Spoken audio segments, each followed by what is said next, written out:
उसने रेगिस्तान को, दुबई को आज कहां से कहां लेके चला गया। कोई दुबई क्यों भाग रहा है? दुबई जाएगा, कोई दिक्कत नहीं, उसको निकाल लिया। अगर आप दुबई में 1 करोड़ रुपया कमाएं तो आपके पास 1 करोड़ रुपया रहेगा। इंडिया में आप 1 करोड़ रुपया कमाएं, आपके पास मुश्किल से बचेगा आपके पास 35 लाख। और इतना ही नहीं, 35 लाख रुपया लिया टैक्स, दुनिया में सबसे ज्यादा असुविधा देगा सोमालिया टाइप का। तो उनका कहना है कि इनसे इतना ना नोच लो पैसा, ये अमीर है तो इनका बिजनेस बड़ा है, ये चिल्ला ना पाए, और अगर चिल्लाएंगे तो इनकम टैक्स का छापा, पुलिस का छापा, फायर एनओसी, तो बिल्डिंग बाय लॉज। एक दिन में 22 करोड़ रुपया दान देते हैं प्रतिदिन। सोचो कमाया कितना होगा। अभी कुछ हद तक निर्मला जी ने काम किया है। हमारे यहाँ ना भोथर दिमाग के है कि अगर आपकी सैलरी 12 लाख रुपए है तो आपको 1 रुपया टैक्स नहीं देना है।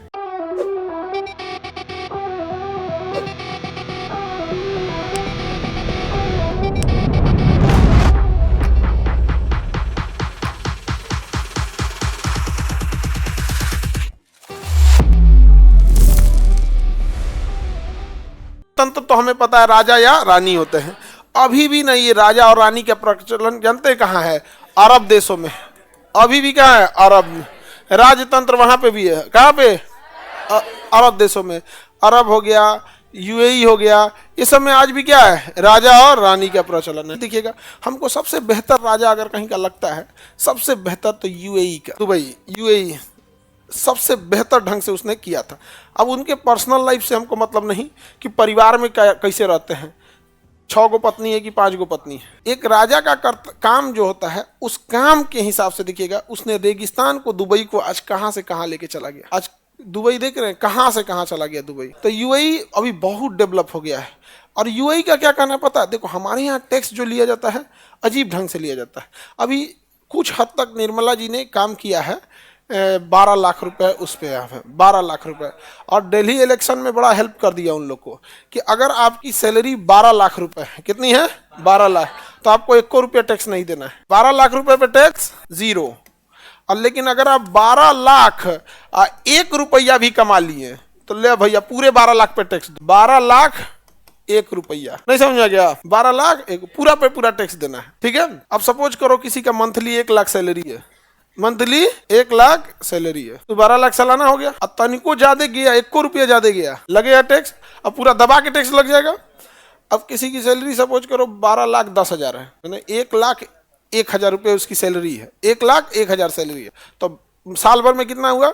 12 लाख 11 हजार, 12 लाख 11 हजार, 12 लाख 12 हजार, 12 लाख 12, और 12 हजार का थी, उसको क्या करना पड़ेगा? पूरा टैक्स देना पड़ेगा, पूरा का पूरा टैक्स देना। एक आदमी हमसे कहेंगे सर एक काम कीजिएगा, हम कहेंगे बताइए बताइए, क्यों नहीं, हम काम करने आएंगे लेकिन 5 दिन मेरा जानबूझ के एब्सेंट मार दीजिएगा। क्या है? 12 लाख से नीचे आना चाहिए। 12 लाख के क्या आना चाहिए? नीचे आना चाहिए। मतलब उधर टैक्स बना नहीं कि इधर जुगाड़ लगना चालू हो गया। तो ये बहुत अच्छी चीज है। इस बार का अब तक का हमारी ताई जी का सबसे अच्छा काम था बजट वगैरह में, इससे काफी लोगों को फायदा होगा। लेकिन वो कहावत कहा जाता है, बेल पाके तो कौआ के कहा, अरे बेल पकिए जाएगा तो क्या कौआ खा लेगा? नहीं खा पाएगा यहाँ पे। तो आप लोग को इससे क्या ही फर्क पड़ रहा है? तुम लोग 12 लाख वाले में अभी हो ही नहीं, चुपचाप टुकुर टुकुर देखो, यही ना देख पाएंगे, उसमें बहुत उठपटाएंगे। लेकिन अगर आप दुबई में जाइएगा ना, आप चाहे जितना कमा लीजिए, आपको जीएसटी नहीं देना है। आप जितना कमा लीजिए, आपको इनकम टैक्स नहीं देना है, इनकम टैक्स रिटर्न नहीं देना है। यानी अगर आप दुबई में 1 करोड़ रुपया कमाएं तो आपके पास 1 करोड़ रुपया रहेगा। इंडिया में आप 1 करोड़ रुपया कमाएं, इंडिया में हम कहते हैं 1 करोड़ कमाए तो बिना सैलरी दिए, बिना सैलरी दिए, बिना अपने बिजनेस जिस पे कर रहे हैं उसका रेंट दिए, बिना मेंटेनेंस और बिना एक्सपेंस, ये 3 चीज होता है। मेंटेनेंस पर डे का होता है, जैसे हम लोग ऑर्गेनाइजेशन चलाते हैं, पर डे 25-30 हजार मेंटेनेंस में चल जाता है। मेंटेनेंस इन द सेंस कोई ना कोई एगो पंखा बिगड़ेगा, कहीं लाइट जाएगा, किसी दिन डीजल पेट्रोल खत्म हो जाएगा, इतनी गाड़ियां हैं इसमें पेट्रोल जाएगा, किसी दिन जनरेटर में जाएगा, 2-4 लड़का लड़की कोई ना कोई बेहोश होकर मेडिकल एक्सपेंस में जाएगा, कोई सामान टूटेगा, कोई चेयर टूटेगा, कोई बेंच टूटेगा, कहीं माइक खत्म, कोई एक शॉर्ट सर्किट, कुछ ना कुछ हमेशा हुआ रहेगा। ऐसा हो ही नहीं सकता, इतना बड़ा संस्था चल रहा है यहाँ पे। आप लोग इतने हैं, आप लोग का देखिएगा तो मेंटेनेंस में चल जाएगा 10 रुपया पर डे का, 20 रुपया, कभी चाय पानी पी लेना, कभी कोई गेस्ट आ गए नहीं आता है तो उनको क्या कहिएगा, जाइए उठ के, नहीं ना, तो मेंटेनेंस अच्छा खासा जाता है। तो इंडिया में अगर कोई संस्था है, अगर वो 1 करोड़ रुपया कमा रही है, तो उसका मेंटेनेंस अभी हम नहीं गिन रहे हैं, एक्सपेंस जो होता है रियल खर्चा वो हम नहीं गिन रहे हैं, ना ही बिजली बिल, ना ही रेंट, और ना ही एम्प्लॉय की सैलरी, ये हम गिन ही नहीं रहे हैं। केवल गवर्नमेंट मार देगी इसमें से, 1 करोड़ में से आपके पास बचेगा जानते हैं 18% जीएसटी इनकम टैक्स देने के बाद 55 लाख। मतलब 1 करोड़ में ना 55 लाख तो ऐसे चल अबे करेगा आपके पास इतना। अब इसमें से आपको 55 लाख में जानते हैं क्या देना पड़ेगा? Maintenance, expense, electric bill, salary, rent, अब आपको इसमें से देना पड़ेगा। समझा क्या? यानी आप अगर इंडिया में कमा रहे हैं 1 करोड़ ना, तो आपके पास मुश्किल से बचेगा आपके पास 35 लाख। और अगर आप 35 लाख दे रहे हैं ना, तो गवर्नमेंट कहती है कि ये अच्छा इंसान है, चोरी नहीं कर रहा है। समझ आ रहा है कि नहीं रहा है? चोरी नहीं कर पा रहा। 1 करोड़ कमाएंगे तो इंडिया में कितना बचेगा? 35 लाख। दुबई में 1 करोड़। 1 करोड़। हमारे यहाँ ना भोथर दिमाग के है सब, समझे? भोथर दिमाग के। उन सबको पीटना की जरूरत नहीं है। दीवार जो नया नया जुड़ाए हो, जो प्लास्टर नहीं है ना, वो पे बादाम की तरह रगड़ के खत्म कर दे। देखो दुबई में रोजगार कैसे मिलता है। अब 1 करोड़ इंसान को कमाए तो कितना दिया, उसके पास बचा कितना? 35। उस इंसान की मेंटली देखो कितना लहरेगा। तुम्हारा 10 रुपए का नोट, तुम्हारे जेब से 500 का नोट गिर जाएगा ना, तुमको 1-2-3 दिन अजीब टेंशन में रहोगे। जो 1 करोड़ कमाया उसके पास बचा कितना? और इतना ही नहीं, 35 लाख रुपया लिया टैक्स, दुनिया में सबसे ज्यादा सुविधा देगा सोमालिया टाइप का। वो 1 करोड़ में से टैक्स सुविधा को 35 लाख बचा, वो सरकारी हॉस्पिटल में जाएगा, चुपचाप ऐसे रहेगा। एम्स में उसको सीट नहीं मिल सकता है, आईजीएमएस में बिना पैरवी नंबर नहीं लग सकता। उसको तकलीफ कब लगेगा? जब कोई एक विधायक आएगा ना, उसको खांसी हुआ रहेगा तो एम्स में सीट मिल जाएगा।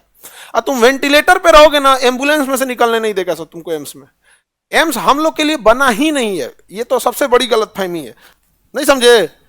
अब तुम ऐश्वर्या राय को अपनी बुआ समझो तो तुम्हारी गलती है। तो तुम्हारी गलती है कि भाई वो तो एक हीरो हीरोइन है लोग। अब बस ठीक है, फिल्म अच्छी लगी, फिल्म खराब लगी, ये एम्स हमारे लिए, हम एक कॉमन आदमी के लिए नहीं है। खराब यही लगता है इस देश में, यार उसने टैक्स कुछ भी नहीं दिया और उसको सुविधा दे दी। इवन इतना नहीं, तुम वेंटिलेटर पे रहो, ऐसा लगता है ना, मतलब मरने वाले हो या कुछ भी, तुम्हें नहीं देखेगा। एक विधायक जी फोन कर देंगे, हमारे आदमी है, इसको एक बेड दे दीजिए। आप बिलीव नहीं कीजिएगा, बड़े हॉस्पिटल में एक वार्ड होता है फिक्स कि ये सरकार के लोगों के लिए है, ये विपक्ष के लोगों के लिए है, ये डीएम एसपी सरकारी कर्मचारियों के लिए, मतलब पावरफुल लोगों के लिए। तुम चला आया मरने के लिए, यहाँ पे सीट नहीं है। तुम्हें विश्वास नहीं हो, तुम पटना एम्स में दिखा लो। ले लिया था कहाँ पे? प्राइवेट में ले गए लोग, नहीं देगा वो, आईसीयू में लेके चल जाइए वहां से। ये अब अपनी हम मंत्री नहीं है जी। क्या प्रॉब्लम कहाँ है? ब्रेन में चोट लगा, एक्सीडेंट हो गया, ट्यूमर तो नहीं बनाया, ऑपरेशन हुआ कि नहीं? अच्छा, तो अब न्यूरो फिजिशियन की जरूरत है, तो बैठ जाइए। अब 1-2 देखते हैं कोई न्यूरो फिजिशियन ठीक ठाक हो तो डॉक्टर में। अच्छा, मेडिकल में भी जानते हैं एक चीज, हम लोग को भी, मेरी पर्सनल समस्या समझो, अगर हम बताते हैं, सपोज कीजिए कि उसको ठीक हो गया तो ठीक है, नहीं होता तो फिर आगे कहता कैसे डॉक्टर बता दिए सर। यार हम आपको क्या ही बता सकते हैं, हम तो यही बता सकते हैं कि पटना के 4-5 डॉक्टर है। तो 1-2 बार इसी चीजें हो गई ना, तो हमको थोड़ा सा अपने अंदर से लगता है कि भाई क्या बताए हम, नहीं समझे? ऐसा नहीं कि बमनी गलत है, लेकिन होता क्या है ना कि 1-8% के चक्कर में कभी कभी ऐसा हो जाता है, तो बड़ा उटपटांग लगता है। अब तुमको दुबई पे बताते हैं, ये तो यहाँ हो गया। अब तुम्हें क्या लग रहा है? ये इंसान मेंटल ट्रोमा में गया, क्योंकि 1 करोड़ कमाया, 35 लाख बचा। अब ये कहाँ चल जाएगा? मेंटल ट्रोमा में। यार कि हम कमा किसके लिए रहे हैं? सरकार के लिए। इंडिया में कोई अपने लिए नहीं कमाता है, सब सरकार के लिए कमाते हैं। हम ये नहीं कर रहे टैक्स खराब है, हम अब दिखाते हैं कैसे रोजगार दे। अब उसके बाद सरकार कहेगी रोजगार, ये क्या रोजगार देगा ये इंसान? अब दुबई वाला 1 करोड़ कमाएगा ना, उसके पास कितना है? 1 करोड़। वो टेंशन फ्री है, यार जितना कमा रहे हैं मेरा है, और आप टेंशन में हैं। आप 35 लाख कमाते और 35 का 35 आपके पास रहता तो आप टेंशन में नहीं रहते। आप कमाए हैं 1 करोड़, आपके पास बिल, रेंट, ये सब मेंटेनेंस, टैक्स काट कूट के बचा कितना? ये काटने की वजह से कहाँ चल गए हैं? टेंशन में। अब आप खर्च करने की स्थिति, वो वाला 1 करोड़ वाला, ये गाड़ी पुरानी लग रही है, अब नया ले लेते हैं। एक गाड़ी वाले को रोजगार मिला, आज खाना नहीं बनेगा। एक रेस्टोरेंट है, पहाड़ पे है, आज वहीं चलते हैं लोग संडे को, उसके पास पैसा है, एक रेस्टोरेंट वाले को जॉब दे दिया। अपने घर एक झाड़ू लगाने वाला रखा अलग, फूल में पानी डालने वाला अलग, ड्राइवर अलग, कुक अलग, वेज वाला अलग, नॉन वेज वाला अलग, बच्चों को खिलाने के लिए अलग। वो एक इंसान अपने यहाँ 10 गो को नौकरी दे दिया, एक इंसान 10 ठो को नौकरी दिया घर में। और जब बाहर निकलेगा तो उसका एक्सपेंस ज्यादा होगा। जब वो सामान खरीदेगा, अरे बैला कहीं का वहां टैक्स ले ले, सामानवा पे इनडायरेक्ट टैक्स ले लो। नहीं समझ में आ गया?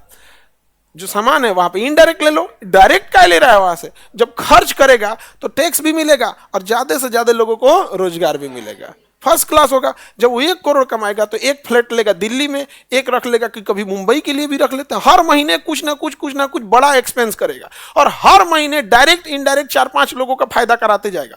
तो वहां एक आदमी जो है ना, वो देवता की तरह घूम रहा है नौकरी के लिए। नौकरी हमारे यहाँ एक आदमी कैदी की तरह घूम रहा है। 1 करोड़ कमाए थे, 35 से बचाए बाबू, बर्बाद कर दिया ताई हमको। खुद सोच के देखो, कोई दुबई क्यों भाग रहा है? इसीलिए भाग रहा है। अब आप बताओ, दुबई जाएगा कोई दिक्कत नहीं, उसको निकाल लिया। तो जब आप खर्च करते हैं ना तो ही रोजगार देते हैं। शहर के लोग खर्चीले होते हैं, इसलिए कोई एगो समोसा का दुकान लगाएगा, ठेला पे चौराहा पे खड़ा करेगा, बिकना चालू। वो ठेला गांव दिन भर गांव में घूम जाएगा, घरे खाना बन लो।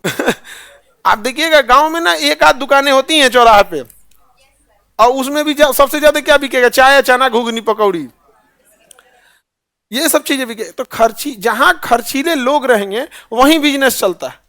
वहां खर्चीले, तो हमारे यहाँ तो जान मार दिया लोगों का। तो इतना करने के बाद कहाँ जाएगा? भाग गया सब कहाँ? सिंगापुर, दुबई, सब भाग गया। सब इंडिया के बड़े बड़े लोग भाग गया। इतना ही नहीं, जो 35 लाख बचा है ना, उस पे से देखना, अगर बिहार में है ना तो ऐसा ही है। हाँ, पैसा कैसन गजब टाइप का रहता है। मतलब किसी से पैसा ले लेगा, कुछ खरीद के खा लेगा, कुछ सामान ले लेगा, पैसा नहीं देगा। कहा तो हम मजबूत भीख मंगा है तो भीख मंगा ही, मजबूत भीख मंगा है। एक से एक रहेगा। एक आदमी हमको जान रहे थे, जानने का मतलब परिचय था, और वो बहुत पैसे वाले हैं। पैसे मतलब उनके पास 3-4 गाड़ियां हैं 4 व्हीलर। तो ऐसा इंसान तो गरीब नहीं हो सकता। उसके अपने एक इंसान को पढ़ना था, अपना इंसान को। तो कहे कि सर इनका फीस कुछ कम कर दीजिएगा। हम कहे हम समझ नहीं पाए काम क्या है। बस वो जानते हैं आपको तो इसलिए कम करिए। वो हम उनको जानते हैं तो कम करिए। जिसके घर में 4 व्हीलर है वही आपके फाउंडेशन का 4-5-6 हजार फीस है, उसका कहना 50% दे दीजिए। केवल किस लिए? हम जानते हैं। तब हम कहे कि ये तो हम क्या किए ना, हम कहे कि रुक तोरा बताते तो इधर आ तोरा बताते, तुमको 4 व्हीलर रख ले। रसीदवा काट के लिखे वेरी पुअर फैमिली, मार दिए मोहर थप्पा। जाके दिखा रहा है पापा वेरी पुअर फैमिली लिख दिए, हमारे यहाँ तो 4 व्हीलर। हम कह ले आओ, मिसयूज करोगे। अरे हम लोग लाठी वाले नहीं, कलम वाले हैं। नहीं समझा? अब बढ़िया मोहर मार दिए। कहे कि तोरा आई कार्ड बनेगा ना तो ऊपर लिखा रहेगा वेरी पुअर फैमिली। आप ये गरीब का हक क्यों मांग रहे हो? आपके यहाँ कोई काम करने वाला ड्राइवर है, आपके यहाँ कोई काम करने वाला कुक है, कोई सफाई कर्मी महिला है जिसका 8-10 हजार सैलरी मिलता है, उसका बेटा बेटी पढ़ता, तो आप कहते हमें बड़ा खुशी होता कि आपके यहाँ कोई काम कर रहा है, आप उसका कम करा रहे हैं, या तुम अपना कम करा रहा है, या तुमको ऊपर वाला क्या कमी दिया यार? हम 3 बार कंफर्म किए, आपका मतलब है हाँ हाँ हाँ हाँ। हम कहे यार गजब आदमी है यार, क्या मतलब बनता है इसका? Very poor family. उसके बाद वो दोबारा आके दिया कि सर, अब वो फोन नहीं किए, यही आके कहा कि जो बचल का हम दे देते हैं, हम ऐसे वाला नहीं, ऐसे वाला आई कार्ड बनाइए। बिल्कुल। ये सब चीज बहुत खराब लगता है। आप किसी का हक क्यों मार रहे हो यार? ठीक, ये बात ठीक लगता है जी? यूएई इस मामले में ठीक है। राजतंत्र में सबसे अच्छा कौन है? टैक्सेशन सिस्टम वहां का बहुत बेहतर। हमारे यहाँ टैक्सेशन सिस्टम उतना अच्छा नहीं है। रीजन क्या है? दुबई चाहती है पब्लिक खर्च करे, पब्लिक एक दूसरे से कनेक्टेड रहे, पब्लिक एक दूसरे से कनेक्टेड। गवर्नमेंट का काम क्या है? सेफ्टी सिक्योरिटी देना, इंफ्रास्ट्रक्चर देना, सड़कें, पुल, बिजली, ये सब देना। इंडिया की गवर्नमेंट ऐसी नहीं है। इंडिया का कहना है कि जितने अमीर लोग हैं उनकी संख्या कम है, जितने अमीर लोग हैं उनकी संख्या कम है, और मेजॉरिटी अमीर क्या है? पढ़े लिखे हैं या फिर एक खानदानी चलते आ रहा है।